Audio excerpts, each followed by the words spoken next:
Hello students, आइए देखते हैं चैप्टर 14 की 6वीं हेडिंग पारिस्थितिक अनुक्रमण के बारे में।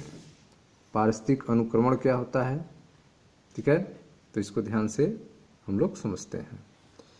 तो अध्याय 13 में, ठीक है, एनसीईआरटी बायोलॉजी के जो आप अध्याय 13 आपको हमने पढ़ाया है, उसमें आपको समष्टि और समुदाय के लक्षणों के बारे में और पर्यावरण में उनकी अनुक्रिया तथा किस प्रकार से यह अनुक्रिया एक वैयक्तिक अनुक्रिया से भिन्न है का अध्ययन किया गया है।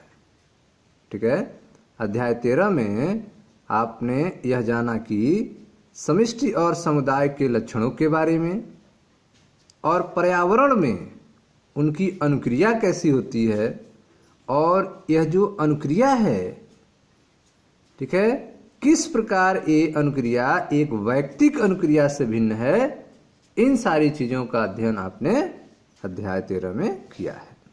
ठीक है, अब आगे देखते हैं। हम समय के साथ सामुदायिक अनुक्रिया के अन्य पहलुओं पर विचार करेंगे।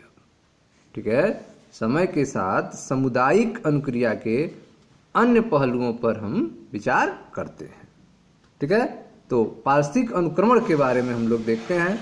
तो ध्यान से आप समझें पारिस्थितिक अनुक्रमण क्या होता है, इसको समझें ध्यान से। सभी समुदाय, ठीक है, सभी समुदाय का महत्वपूर्ण लक्षण पर्यावरण के बदलते स्वरूप के साथ इसके संगठन एवं संरचना में निरंतर परिवर्तन होते रहना है। ठीक है, कोई भी समुदाय हो, उसका महत्वपूर्ण लक्षण क्या होता है कि जैसे जैसे पर्यावरण का स्वरूप बदले, उसकी अनुसार उसी के साथ संगठन और संरचना भी समुदाय का बदलते रहना चाहिए। सभी समुदाय का महत्वपूर्ण लक्षण पर्यावरण के बदलते स्वरूप के साथ इसके संगठन एवं संरचना में निरंतर परिवर्तन होते रहना चाहिए। ठीक है, निरंतर परिवर्तन होते रहता है। यह परिवर्तन क्रमबद्ध और भौतिक पर्यावरण के परिवर्तन के समानांतर होता है।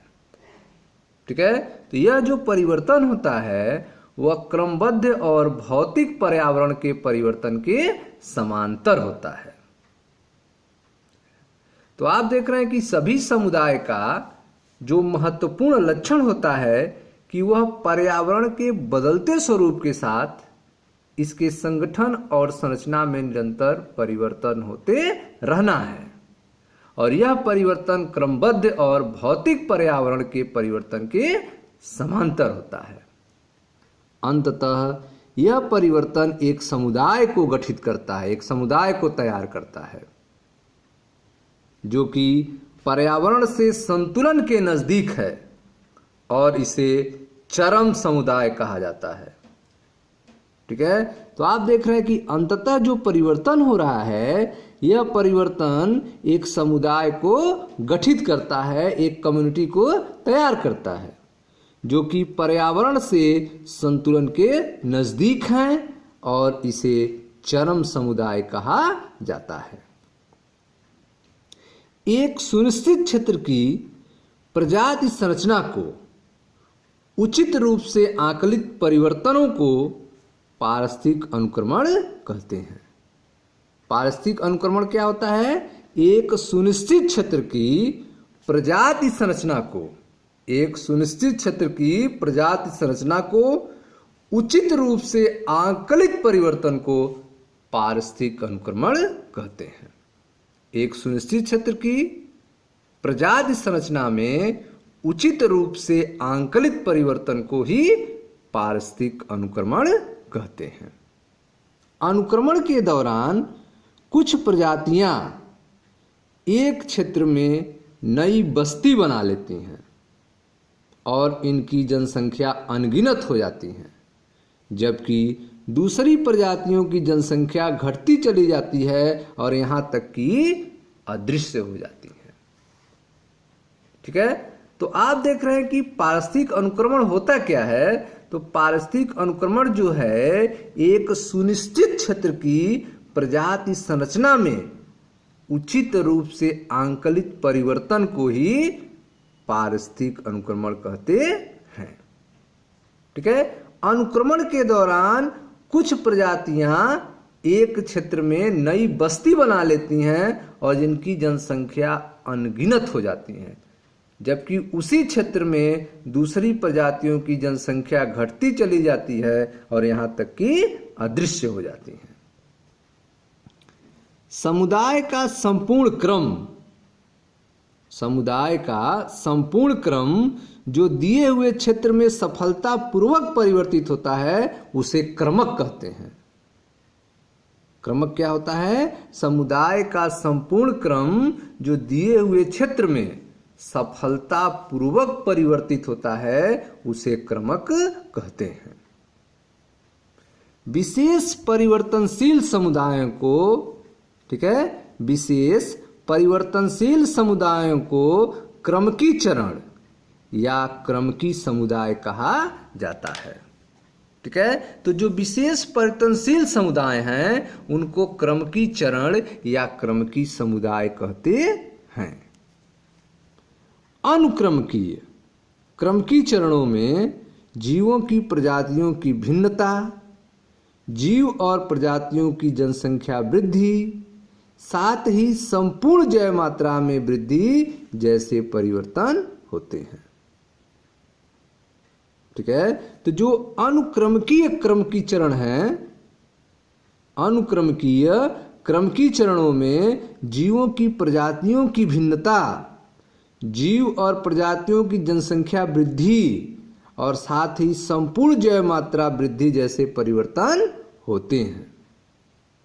संसार के निवर्तमान समुदाय धरती पर ज्योत्पत्ति के पश्चात लाखों वर्षों के अनुक्रमण के फलस्वरूप उत्पन्न हुए हैं। ठीक है।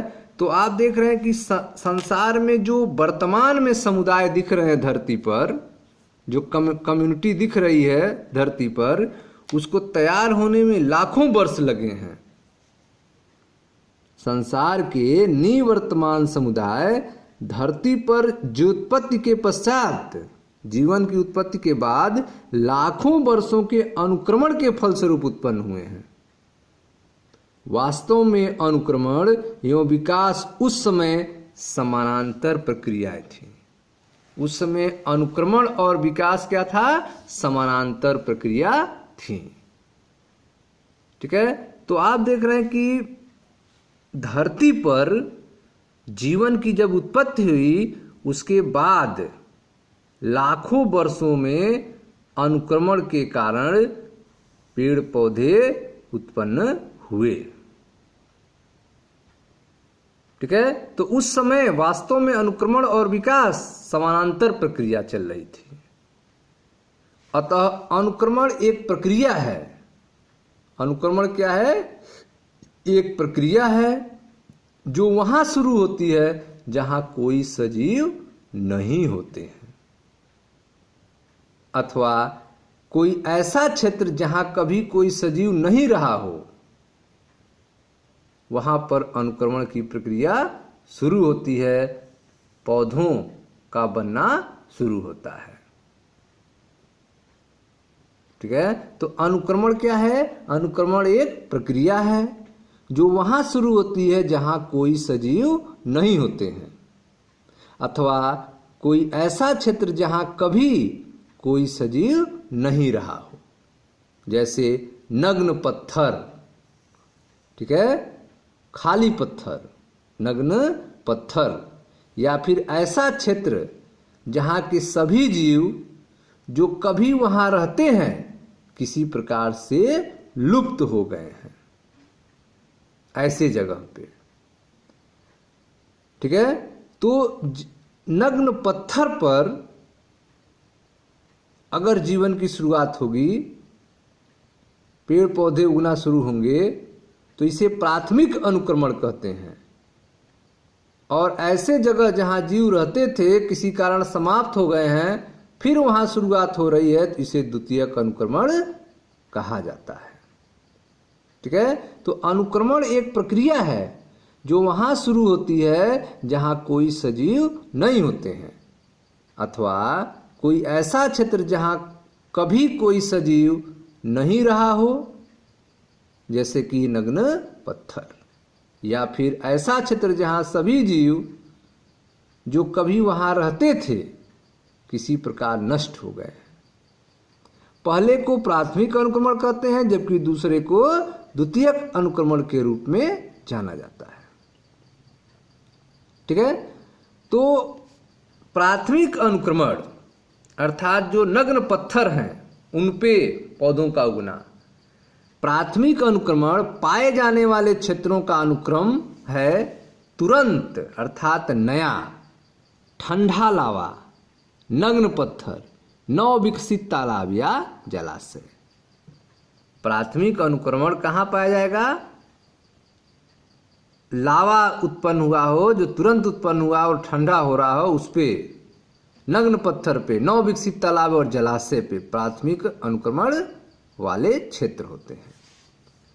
नए जीवी समुदाय की स्थापना सामान्यतः धीमी होती है। ठीक है, नए जीवी समुदाय की स्थापना क्या होती है? धीमी होती है, स्लो होती है।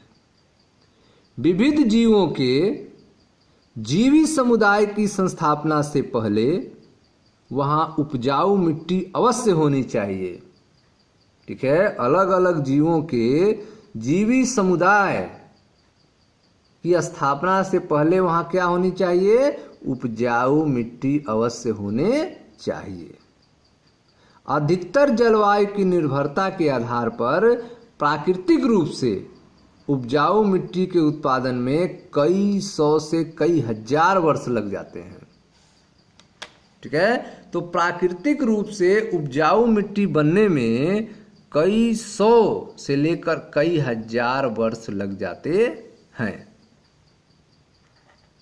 ठीक है, द्वितीयक अनुक्रमण ऐसे क्षेत्र में प्रारंभ होता है जहां प्राकृतिक जीवी समुदाय निरस्त हो गए हैं। ठीक है, द्वितीयक जो अनुक्रमण है वो वहां शुरू होगा जहां पर पहले जीव थे किसी कारण समाप्त हो गए हैं।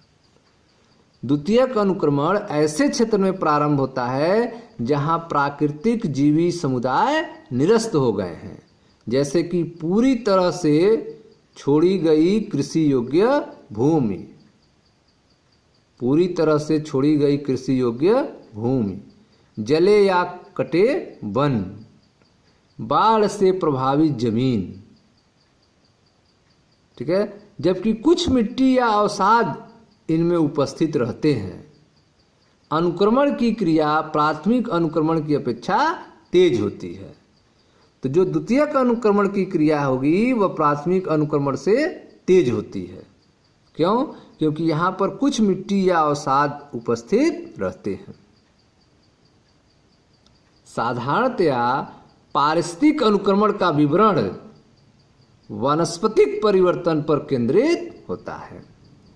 ठीक है, तो जो पारिस्थितिक अनुक्रमण है उसका विवरण जो है वह वानस्पतिक परिवर्तन पर केंद्रित होता है, जबकि बाद में ये वानस्पतिक परिवर्तन विभिन्न प्रकार के जानवरों के खाद्य और शरण स्थल पर प्रभाव डालते हैं।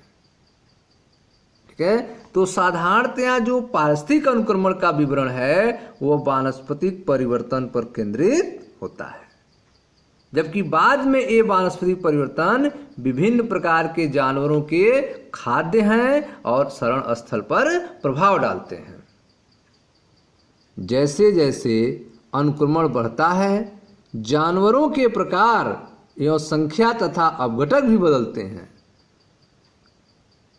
ठीक है, तो जैसे जैसे अनुक्रमण बढ़ता है जानवरों के प्रकार एवं संख्या तथा अपघटक भी बदलते हैं। ठीक है, किसी भी समय प्राथमिक अथवा द्वितीयक अनुक्रमण को प्राकृतिक अथवा मानव जनित विघ्न बाधाओं द्वारा क्रमक अवस्था को प्राथमिक अवस्था में बदला जा सकता है। ठीक है, तो किसी भी समय प्राथमिक अथवा द्वितीयक अनुक्रमण को प्राथमिक अवस्था में बदला जा सकता है।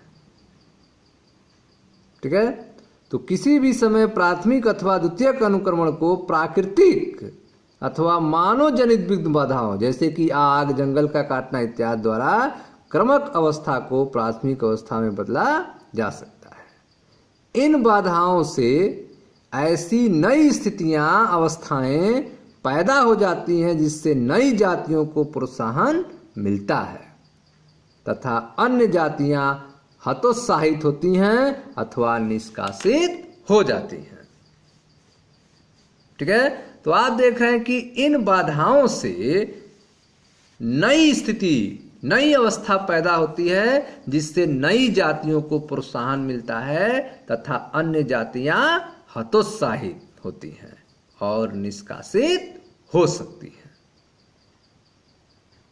ठीक है स्टूडेंट्स, तो यह था आपका पारिस्थितिक अनुक्रमण के बारे में। Thank you.